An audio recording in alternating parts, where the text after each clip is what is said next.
So ayun guys, good morning sa ating lahat. No? So ngayon guys ay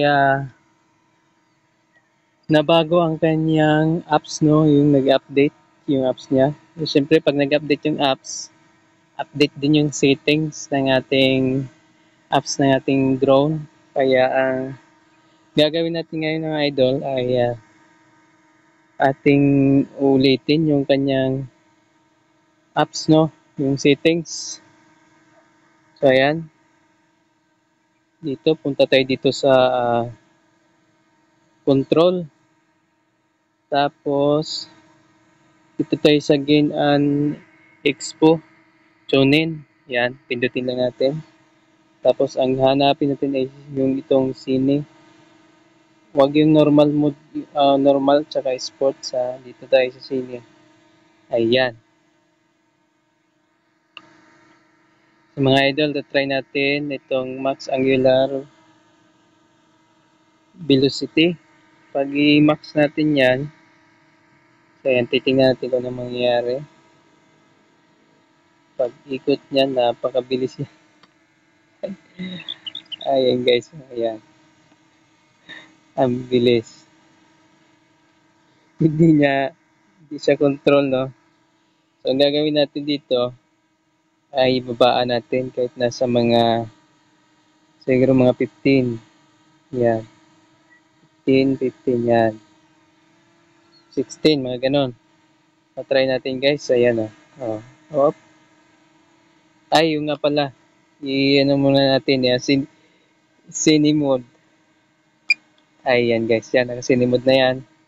So, yun yung settings natin kanina. Ito. Yung max angular velocity. Ito yung pag-ikot niya guys sa ating drone. Ayan, yan. Yan yun. Smooth na yung pag-ikot niya. Hindi na siya ganong bigla, no? So, dito naman tayo sa kanyang smoothness. Pag yan, 8, ay hindi siya ganong kuan. Pag stop niya, talagang stop siya agad, oh. Yan, oh. Stop siya agad. Pero pag ilagay mo dyan sa pinaka-max, o di kaya kahit nasa mga 88 lang. Ayan guys. Tingnan natin yung kanyang resulta. Pagka bili ko mong ganon, pagkatigil, o yun, parang may allowance pa siya ng unti, no? So, ayan, yan. Yun. Okay sa guys. So, dito naman tayo sa baba, yung gimbal, max control, speed tail. Ito yung sa camera, yung yuyuko siya, tapos aangat. Ito yung kanyang function ng kanyang speed tail, no? Yan. Kung ima-max natin yan, tingnan natin guys kung anong maging resulta. Ayan, bigla siya. Ayan, oh, napakabilis. So, ayan, oh, tingnan nyo guys. Ang bilis, wala siyang halos control. Kaya ang gagawin natin, oh, hindi ko nga halos makontrol. Ang gagawin natin mga idol is ito. Ilagay lang natin to kahit sa mga, siguro mga 20 o, yan, mga ganyan, 20.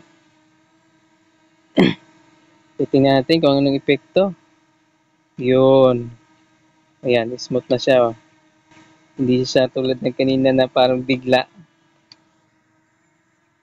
Next mga idol is yung ating tail smoothness. Dito tayo sa Dapat ito guys, naka-max. Kasi pag binabaan natin, yan, tulad yan. Pagkababa ng camera, tigil agad. Yan, parang nagkanda bungi-bungi yung yung tigil. Kaya ang gagawin natin, try natin i-max. Yan. Try natin, Yun, parang meron siyang, yan, parang may pasobra. Talagang smooth na smooth. So ngayon mga idol, testingin natin kung kanyang sinimod.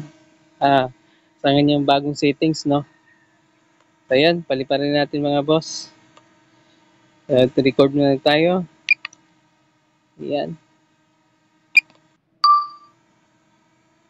Try natin yung kanyang bagong settings.